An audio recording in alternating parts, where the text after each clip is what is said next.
Well, we're here today with Randy Lewis. Randy has a really interesting story, and it's one that's near and dear to our heart. And I'd love for him to share the impact he's had on so many people. I think there are, again, so many lessons for us all to learn here. Give us a little idea about where you grew up and what your career path has been. I was brought up in Texas, so I had 35 years of heat.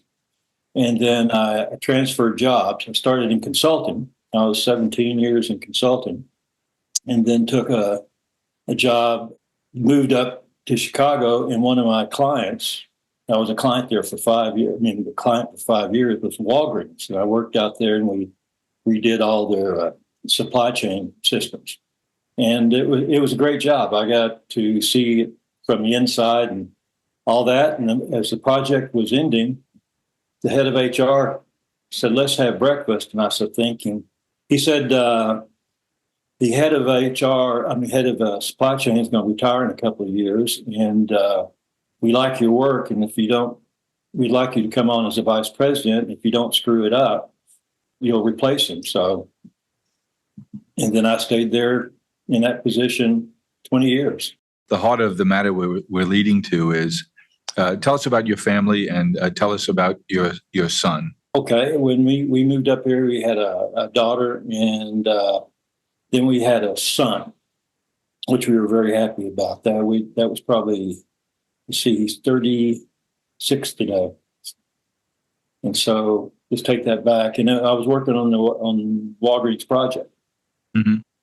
And our son we remembered that he seemed to take a long time to start speaking.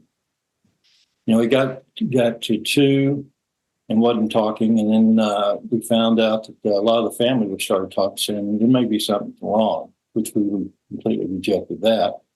We just said boys are delayed, so what? So we finally, as a parent, kept hounding us to go get him examined. We just said, okay, we're going to do this. We're going to get him tested just so you get us off our back.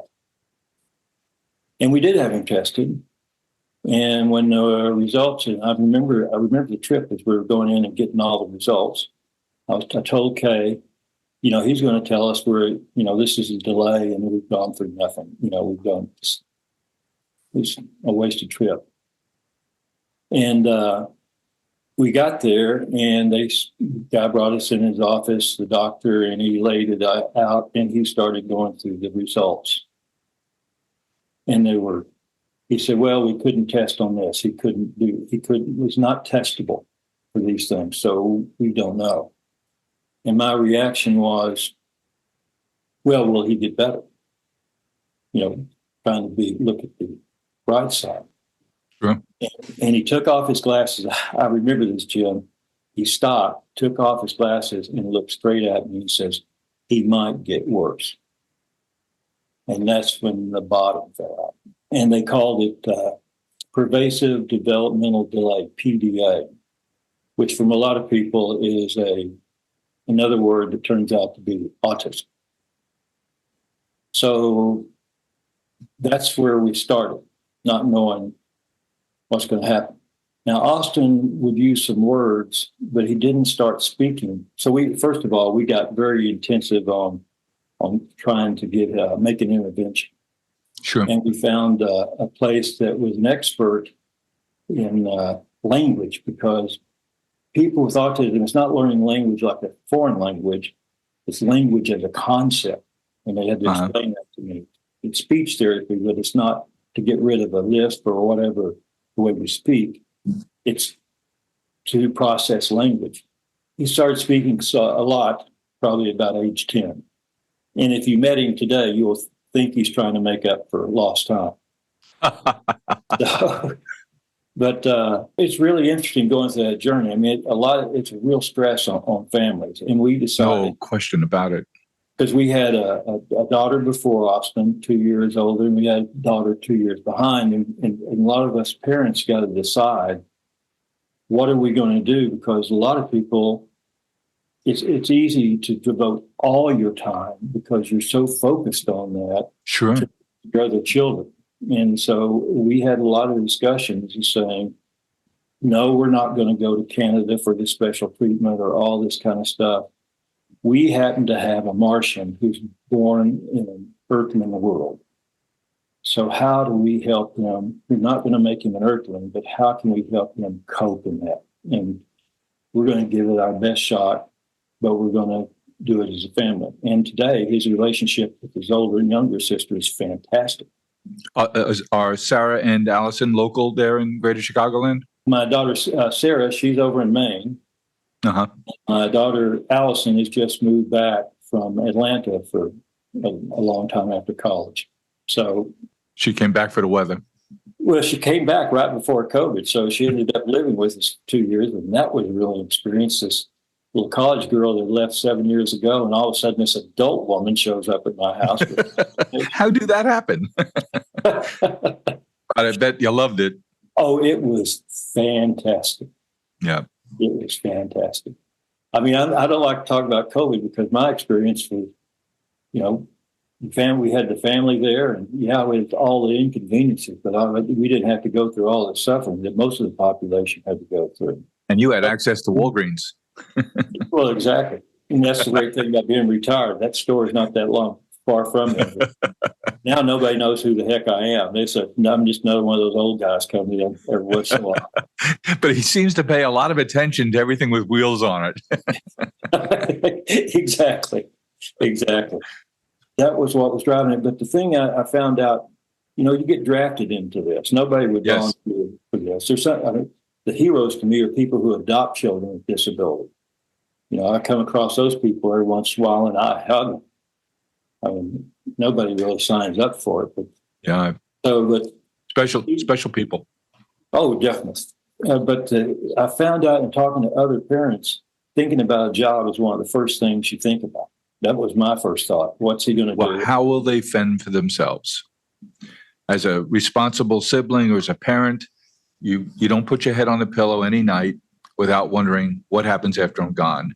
And the toughest time seems to me to be when they age out of school programs, because we're blessed now, in the 50 years ago, 60, 70 years ago, in the dark ages of treatments of the people with mental health issues, of any different kind, developmental issues, physical disabilities, any kind of special challenges. It was the dark ages. But over those decades, school programs really developed. But what happens when the school programs end? And this is where your vision really pipes in here. What happens? How do they make a living? What happens to them socially? What happens after school programs end and they don't have a job? And what if they're not fortunate enough to have a family around them that can support them? That's the danger time. And that's what we all worry about, isn't it? Oh, definitely. It's a thought that comes around at the first. It probably comes up thinking about Austin where he is, and probably about every 10 minutes. Yep. And then over time, it kind of lessens out. And then, as you say, as you start to wind down and you're out of the school system, because you're focused so much on academics and all that socialization and everything. And then all of a sudden, boom, you're all of a sudden into a transition program. And that's only 3 years in state Illinois. And I don't know where it is. In New York, y'all seem to be, I think y'all are more than us, but that's not enough time to prepare. No, it isn't. And so it's a real panic then, because you've been in that school. Now it's going to be, what do we do? And that's the challenge we have and still have.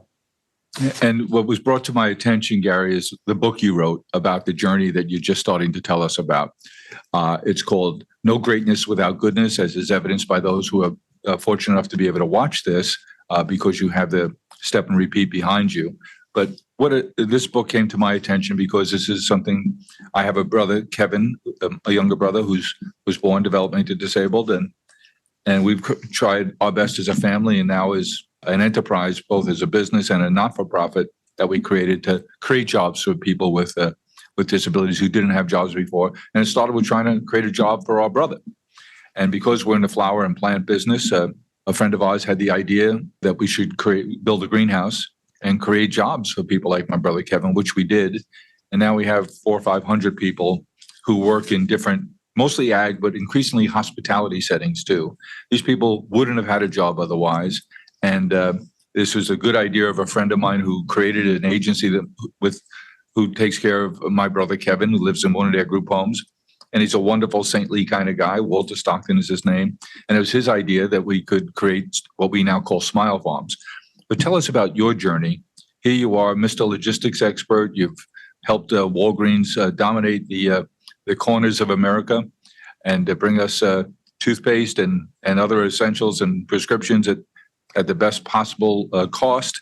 And now you take your energies, your knowledge, and your passion and your responsibility as a parent and said, I need to do more for this particular population, for my son, Randy, and for people like Randy. So tell us the journey and what you did and what you wrote about here in No Greatness Without Goodness. He gets diagnosed, and immediately I put up on my cubicle out there at Walgreens a little phrase I'd heard: for all that has happened, thank you. And for all that is to come, yes. Just to set an attitude, what are we going to do about this? So I got offered the job in 92 as a vice president, but I became in charge of the entire supply chain in 95. And my first meeting with we had annual meetings of our leadership. And I made an impassioned speech and told them the story and say, if we can't do something about this, who could? And I told the story about Austin because you can talk about it, but unless people feel it, you know how you and I will talk about that, what in their impact on us, and the difference it's going to make. Nothing happens. So I told them the story, and a couple of buildings went out there, and they just went to an agency and said, look, we got some non-critical work. Why don't you bring a group in here, maybe tagging merchandise, it may be some custodial stuff.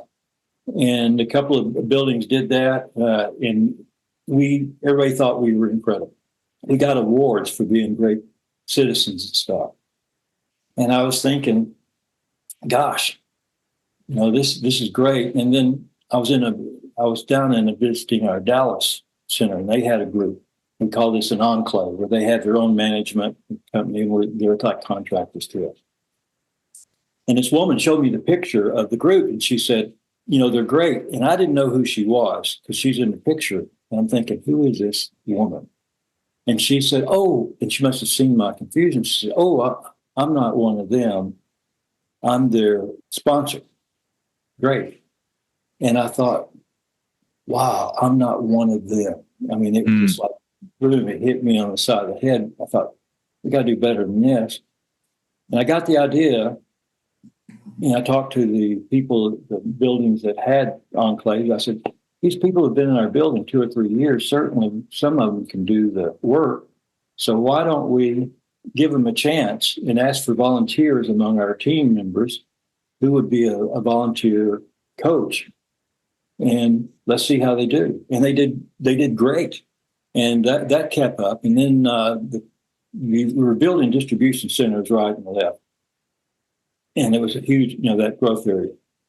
And we were planning a new generation of a building that was going to open up in 2007. So I think it started probably about 2003, we started planning for it. And because it cost a lot of money. And we thought, well, maybe we can just tweak the equipment. We were going to do all new technology. Everything that we learned building the other buildings, every building was more advanced than the previous one. That's what's great. That's how you stay on top, because you keep taking advantage, and technology is changing fast.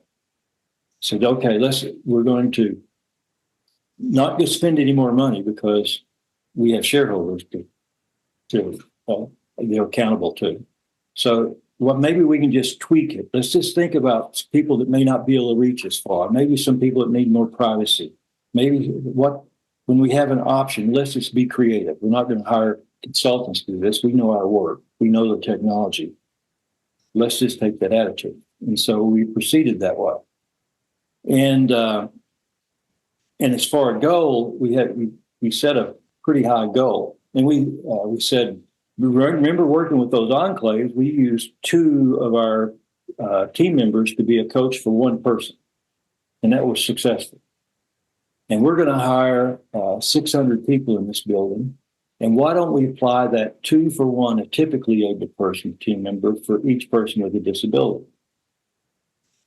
So let's go ahead and set a goal, 10%.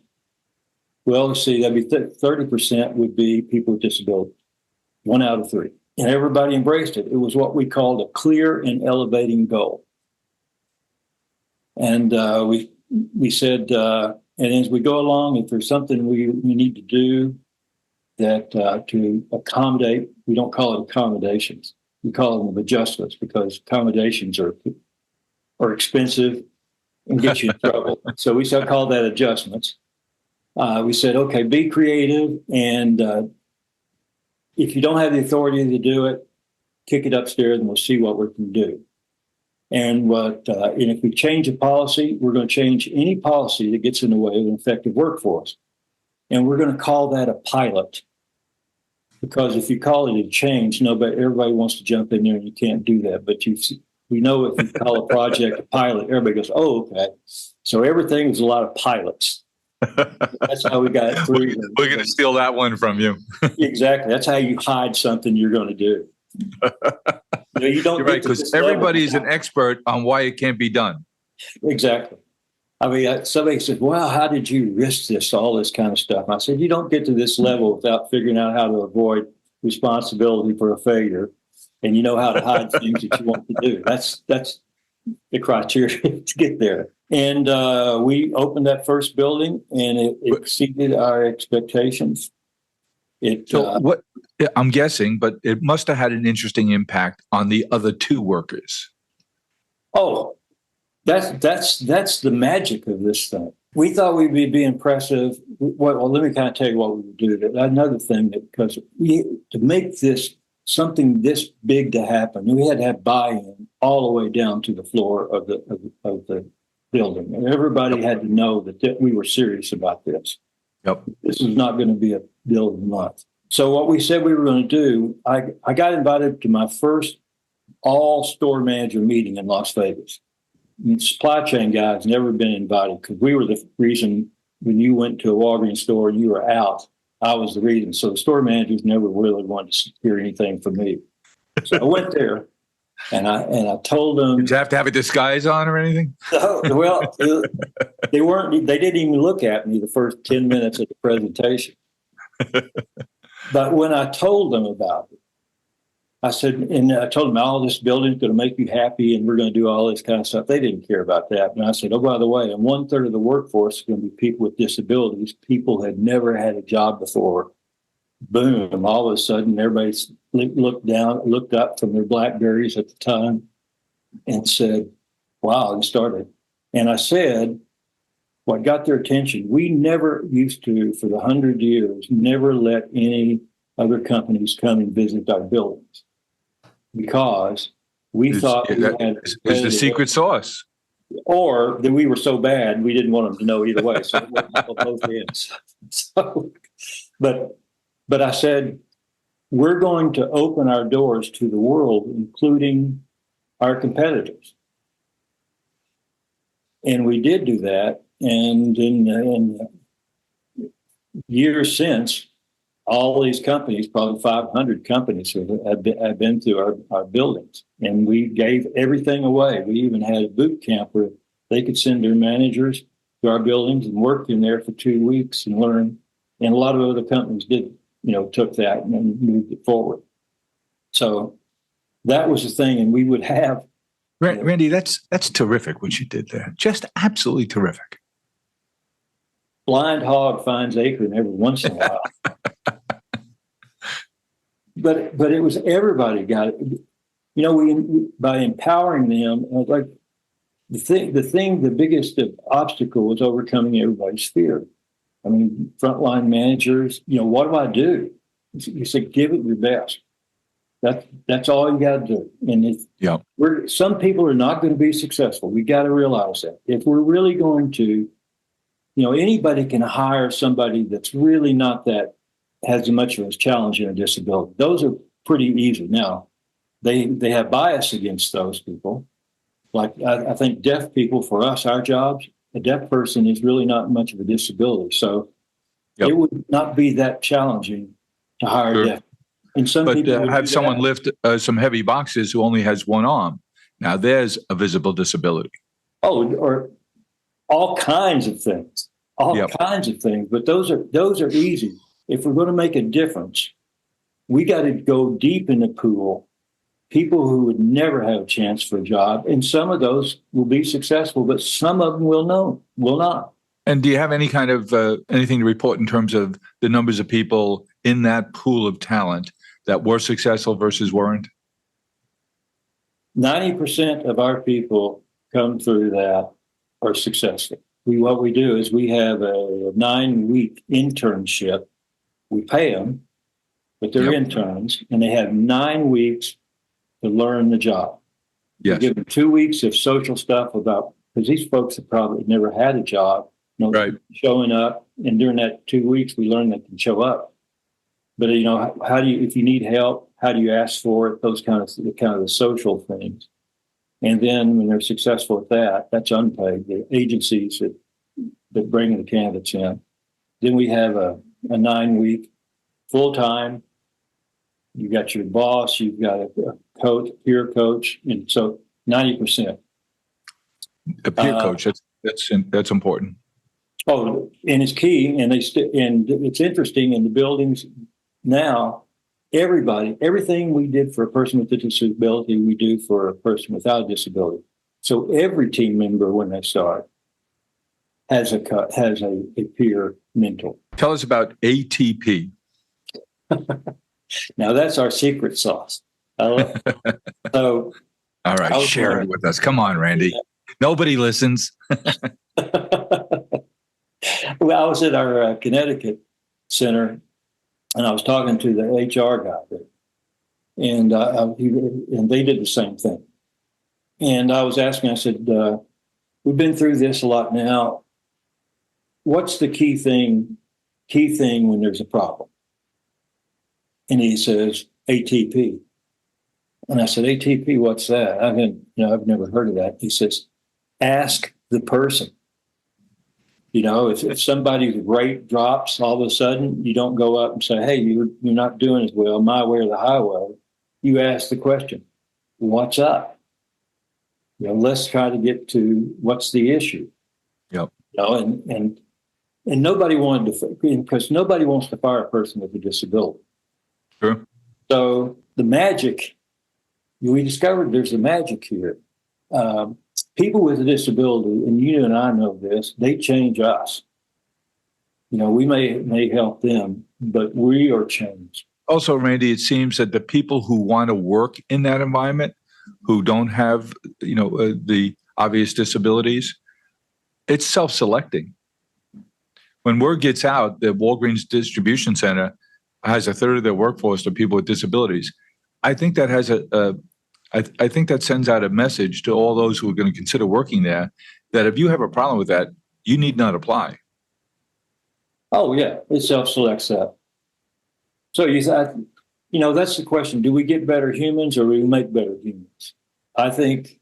Yes. I think some of them will self-select, Yep. but we pay pretty well. Mm-hmm. And some of them didn't, but they will talk about how they've been changed, and it's changed them in different ways. I show a film.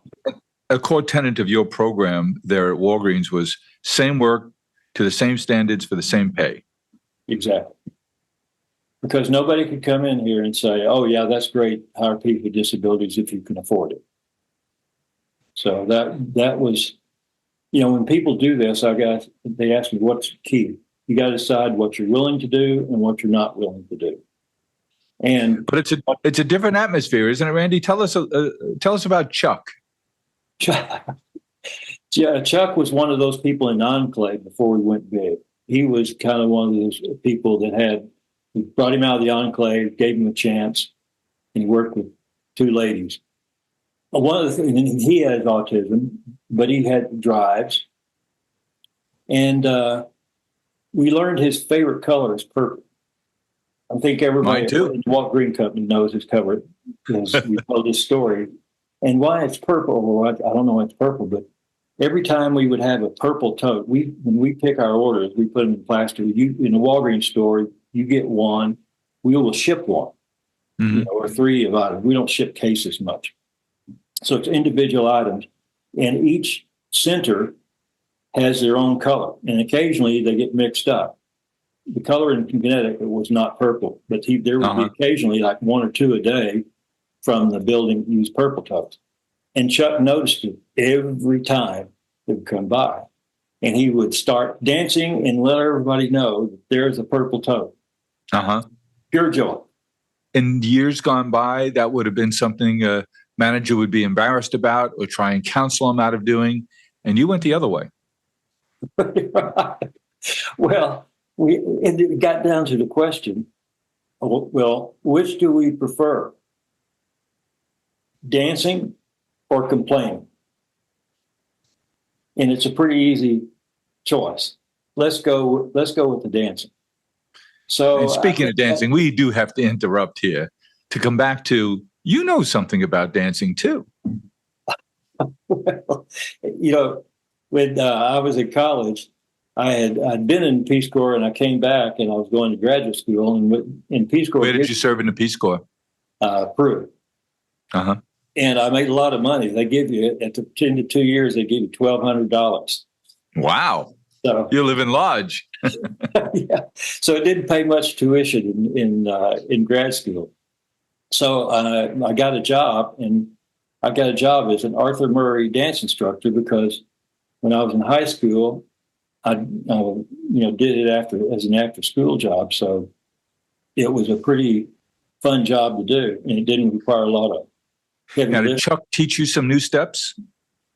Chuck has his own whole style. So I don't know the name of it, but he has his own unique style.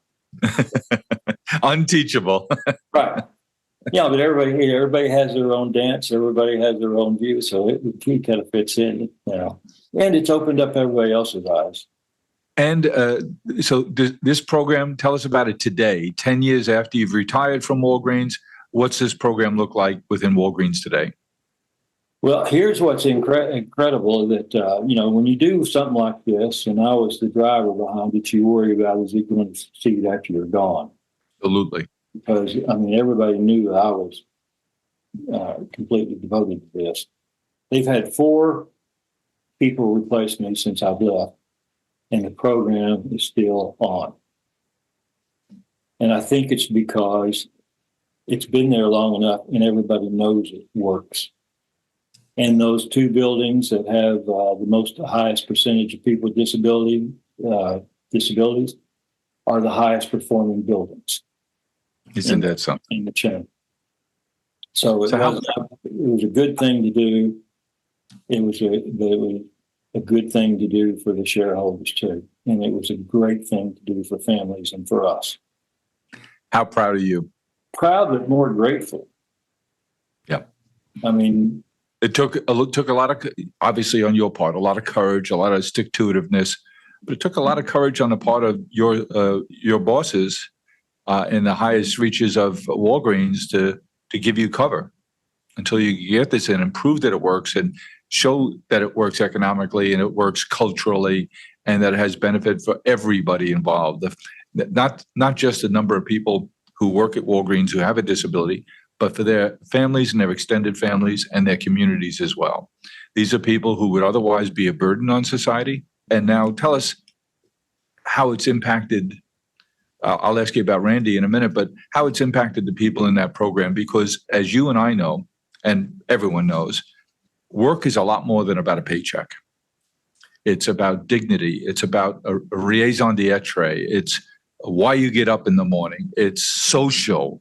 It's health. Give us some idea of the impact you think it's had on all those thousands of people who work at Walgreens, who have disabilities, who make those buildings run most efficiently in the whole system.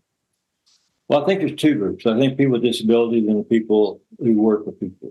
I think that's maybe the bigger one. So I'll talk about that.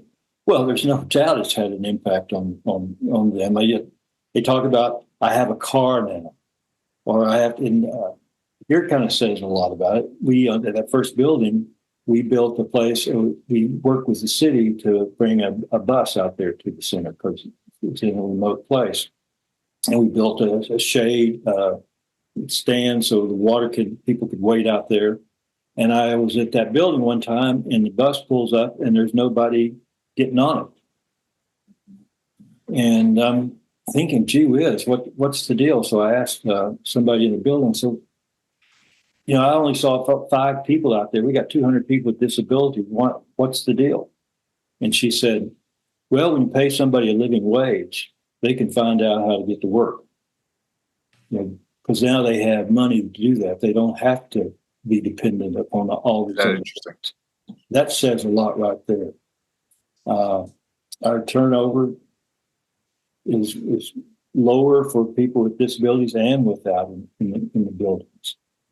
So now we don't tell the supervisors who has a disability or not.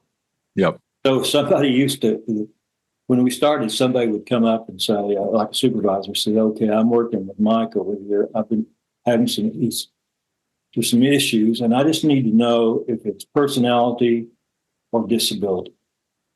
Inferring if it's personality, I'm going to my way or the highway. Disability will be different. And I remember that question got kicked up to me one time. And I said, well, the answer is yes, because they're not separable. Personality is a disability. Yes. And as we go into the impact on people without disability, one of the things when we said to open the doors, when somebody comes, the first that they'll do a tour and they're told, oh, by the way, when you go through here, people are going to come up and talk to you, which is not typically when you go into an industrial site. You're going to ignore them. They said, be prepared. People are going to come up to you and they're going to tell you about their job. That's one thing about the culture here. And after we finish, we're going to go into the Las Vegas room. That's a conference room we call Las Vegas room because what goes on here stays here. So ask all your questions like, how do you fire a person with a disability? The answer to that is, how do you fire a person without a disability? Because if you need to make it as special, you're doing it wrong for people without disability. But what's a bad day? So they will listen to managers talk about what it is to work for the manager. And you can see that there's a video a student made, and it's on my website, NOGWOG, No Greatness Without Goodness, NOGWOG.org. And on the front page, have you seen it, Jim? Yes. Okay. That really says a lot right there. When people come in, other visitors come in, they think they're here to hear about disabilities, and they want to do good things. But when they hear managers talk, what it's about, they say, I want this culture. I want our people to talk about our place like your people talk about your place. So that brings me to a question, which is, how has this been contagious? Tell us some great contagion stories outside of Walgreens. Well, here's an interesting thing I didn't know until this year. I was out in the Northwest where Amazon is and Microsoft. That's out there in Washington. And I'd called in by an agency to make a speech for their 50th anniversary about disabilities. And so all the people from the business community were there. It was a big event. So I tell them the story, and everybody thinks, oh, yeah, that's great. Well, I didn't know. I only found out last year when the head of that agency, we got together with good friends, and Amazon started a program. I've known that. I've known that over the years. But he told me the story. He says they had 2 or 3 vice presidents there that day. And at the end of it, they came over to us and said, we want to do this. And we became their partner. Oh, great. Wow. I had no idea of that because Amazon never called me up or asked me anything. But I found it on the internet. Yeah, there was something reported in the paper. Oh, wow, who knows? So that's one that happened. But a lot of people would call me up to see Lowe's, Microsoft, but they probably did a lot of it on their own. I mean, big companies, Toyota. There's a whole list of companies. How terrific! How terrific! You and your family must be so proud of what you and Austin started here. Tell me about Austin today. 36 years old. Now this is what is interesting. We had no distribution centers near us where we live. And Of course, you those rich guys. What's that? You those rich guys live far away. Oh yeah. So, and if I had done this, people ask me, "So you did this to help your son?" Yep. If I had done that, I couldn't have done it. I wouldn't have done it because that would have been self-serving. I mean, it would always been tainted with that. I want to get my son a job. Yep. Certainly want to get him a job. But we didn't have any centers near here. So, but one of the buildings that had come and seen it and said, "I want that culture," was Meijer, which is a regional chain up here of general merchandise, and very successful, privately held. So 9 years ago, I get a call from him, who's now the CEO of Rick Keys, who's now the CEO of Meijer. He calls me up and he says, "We're getting ready to build a building, distribution center on the border of Wisconsin up there by you. I don't know how far that is, but if Austin can get there, we got a job for him." So Austin has been working at Meijer on the second shift that other people don't like, in an area that other people don't like. Mm. He's been working there for 9 years, perfect attendance. That's great. So people would know that something here helps something there, serendipity. Yeah, maybe a little more. And when did you decide to write this book, No Greatness Without Goodness? I got a call from an agent probably around 2009 and said, "You need to write a book." And I said, "No, I got a job. I don't have time." Now, having written a book, that was really smart for me to say. When I finally retired, there was a woman who was a writer who loved the story, but was not able to find backing for it because they said, "This is a personal story. You can't write it in third person." And she had called me up and I said, "Well, I don't know." Then I decided when I retired, I called her up and I said, "Look, I guess I'm ready to write the book. Why don't you be my coach?" Yep. And let's go forward. And she was my coach. I'd send her stuff and she said, "Well, that sucks."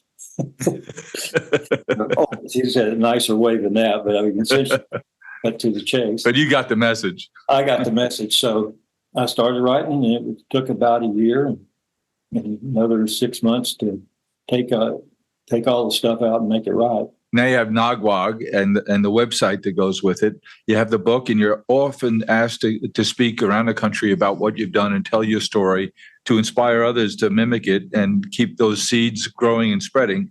And I understand that you take all the royalties from the book and all the fees from your speaking engagements, and you bring them right back to Nagwag so that this effort would get louder and stronger and keep spreading around the country, around the world. Exactly. Well, and it's been around. It's having an impact in Korea. One of the big retailers in the UK took the model, same thing. So they're teaching each other now. I'm not tied to this so much anymore. Everybody's taking it forward, which was likely your dream when you began.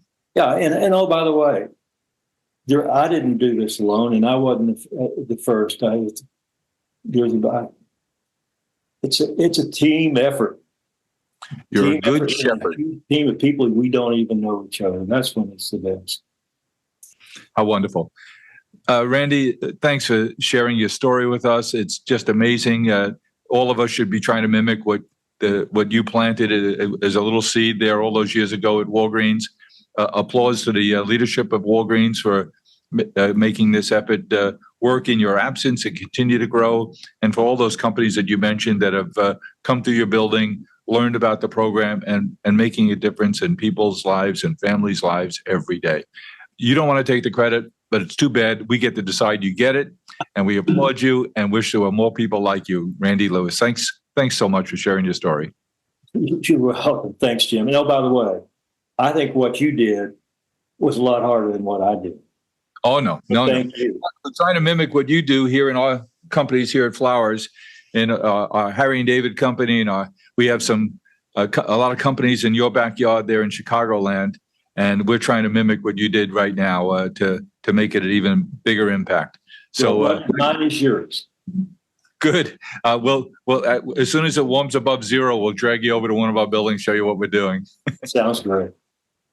Well, thanks, Randy. I hope the rest of this new year is great for you too. And the same to you.